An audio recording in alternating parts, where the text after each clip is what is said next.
Bismillahirrahmanirrahim. Assalamualaikum warahmatullahi wabarakatuh. Guru hebat, negara kuat. Kembali bertemu lagi dengan saya, Rahmat Patansi, di pembelajaran Bahasa Indonesia. Masih lanjutan materi tentang teks ulasan, tapi pada kali ini kita membahas materi tentang kelas 8 dengan judul Menyusun Teks Ulasan. Nah, sebelum kita masuk pada materi, saya menginginkan Anda berdoa terlebih dahulu agar ilmu yang kalian dapatkan ataupun pengetahuan yang kalian dapatkan pada hari ini insya Allah berguna dan bermanfaat untuk kalian di kemudian hari nanti. Silakan berdoa terlebih dahulu.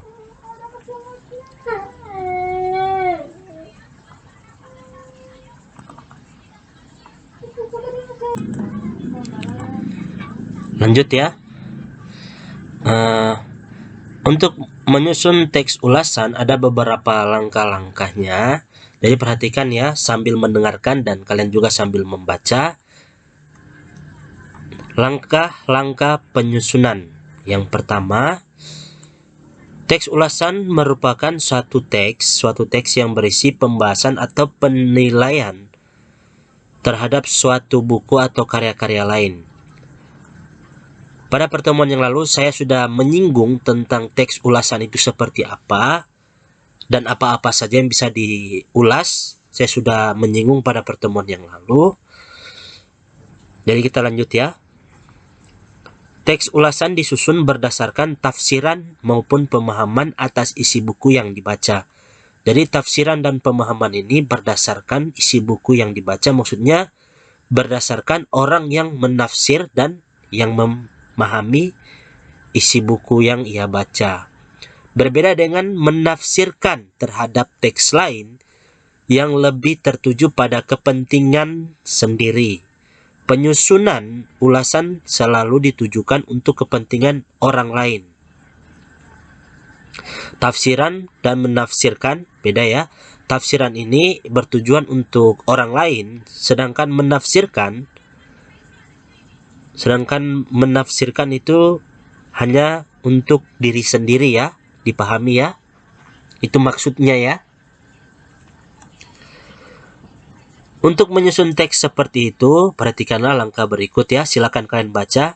Ada 1, 2, 3, 4, 5. Ada 5 langkah ya.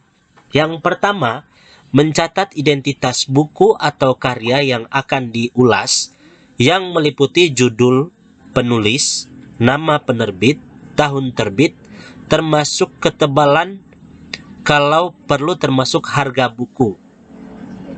Bisa juga harga buku dimasukkan dalam bagian pertama ini agar orang-orang yang membacanya mengetahui berapakah harga dari buku tersebut. Nah, judul, kenapa judul itu penting? Karena judul itu identitas dari buku. Nah, kenapa penulis itu penting? Karena penulis adalah orang yang menulis buku tersebut. Jadi, sangat-sangat penting untuk mengetahui siapakah nama dari penulis tersebut. Berikut nama penerbit. Nah, siapakah yang menerbitkan buku tersebut?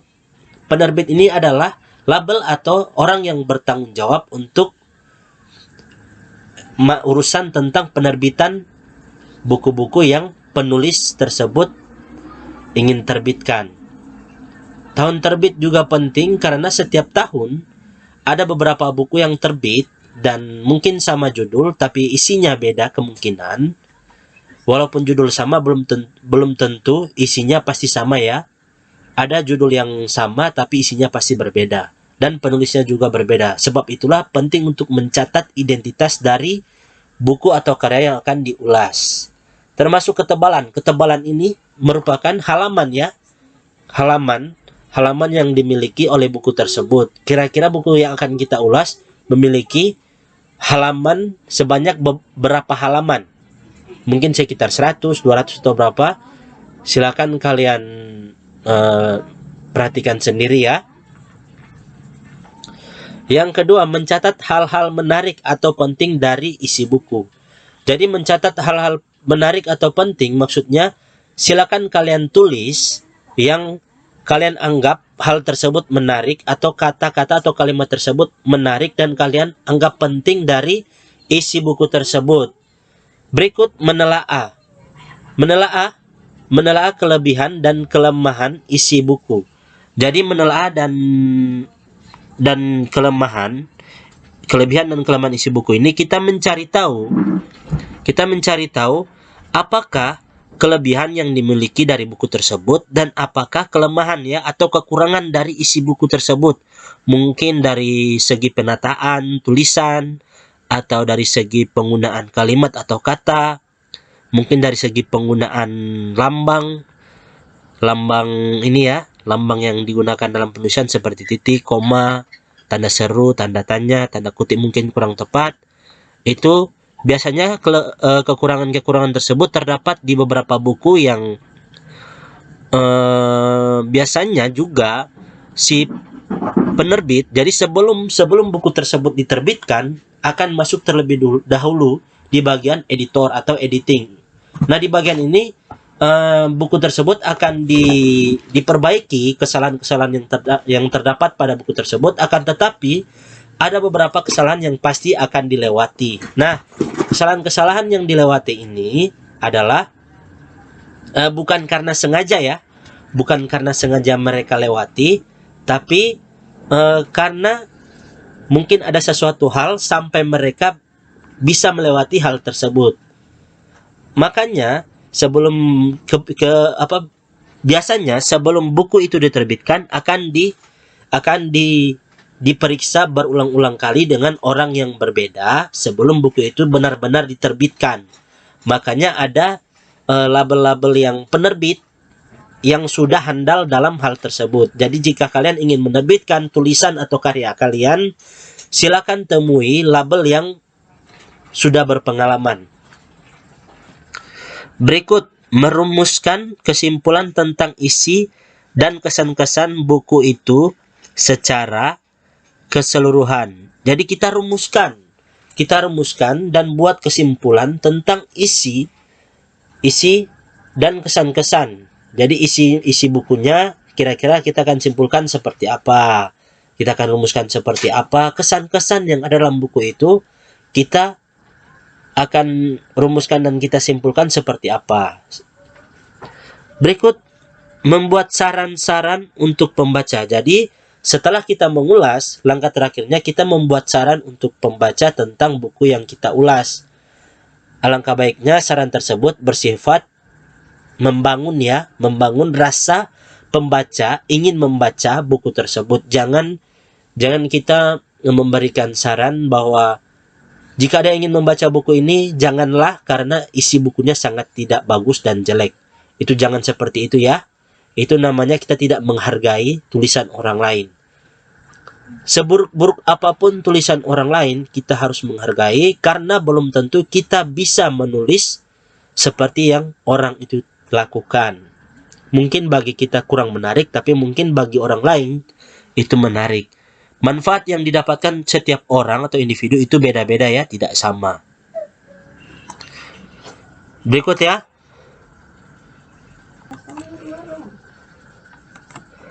Lanjut ya. Berikut ini dalam kolom ini adalah contoh untuk mengulas ya, mengulas buku ataupun karya yang akan kita ulas ya. Silakan dilihat dan diperhatikan. Ini ya kelebihan dan kelemahan ataupun kekurangan ya. Simpulan berikut saran ya.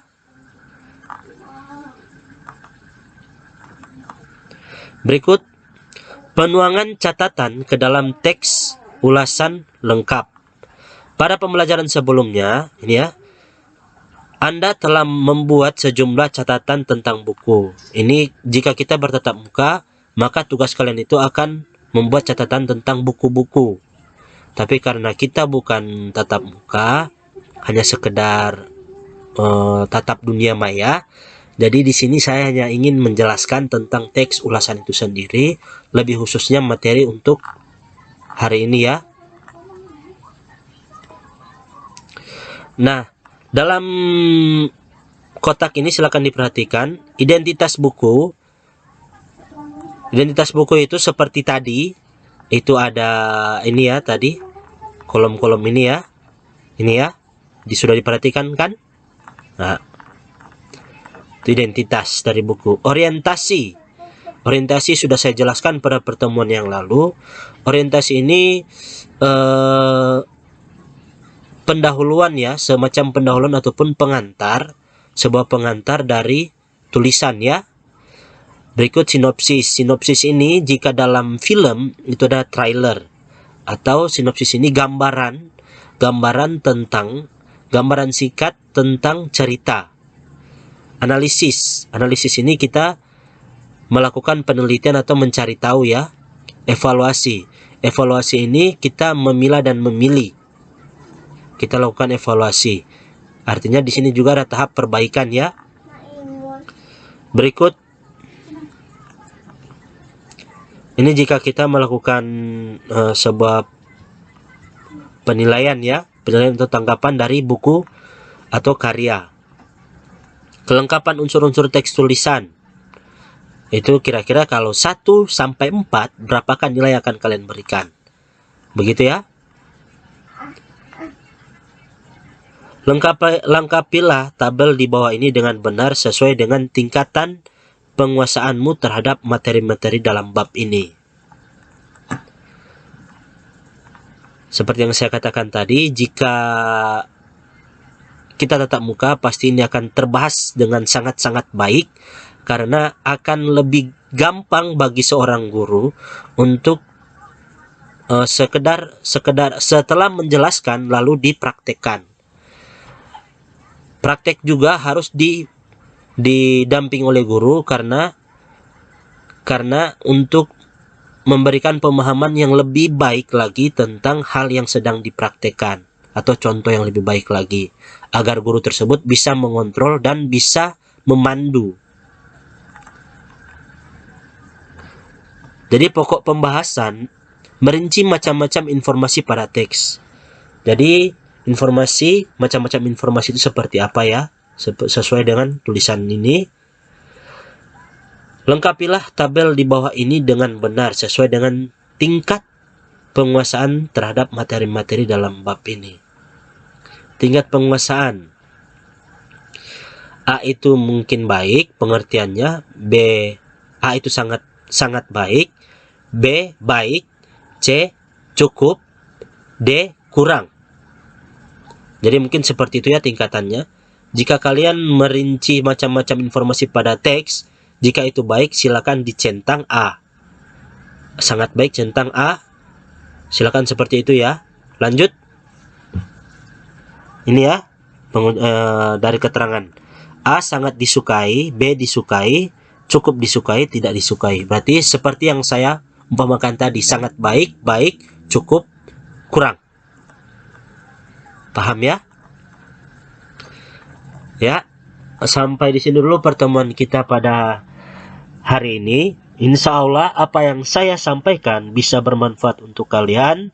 Dan jangan lupa jika ada hal yang belum dipahami dan dimengerti, silakan bertanya pada kolom komentar.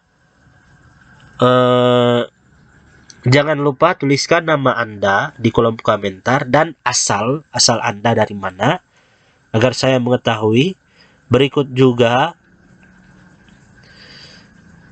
terima kasih untuk kalian yang sudah menyaksikan video ini sampai dengan selesai. Setidak-tidaknya kalian telah memiliki atau telah ketambahan sedikit ilmu pengetahuan tentang bahasa Indonesia, lebih khususnya tentang materi teks ulasan.